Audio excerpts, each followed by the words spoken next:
Up and down the east coast of the United States, especially in this area, we have had reports all night of a meteor sighting.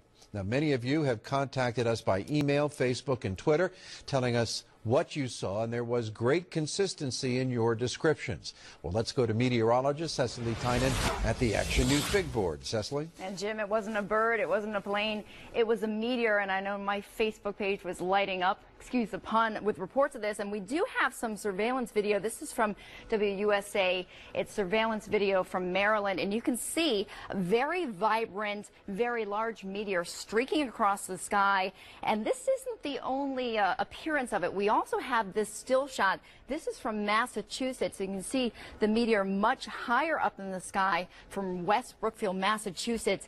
And the American Meteor Society received literally hundreds of reports initially of the meteor spotted all the way from Canada down through Virginia, and the bulk of them right in the mid-Atlantic. Now, what this was, it was a fireball, which is a larger than usual meteor. Most meteors are the size, believe it or not, of pebbles. This was about the size of a softball, and when it's that big, it can light up the sky like the moon. A blue or green meteor with a long tail. It's about 5 to 50 miles visible above Earth, but it's moving more than 600 miles per hour, faster than a speeding bullet, so that's why it really brightens up the sky.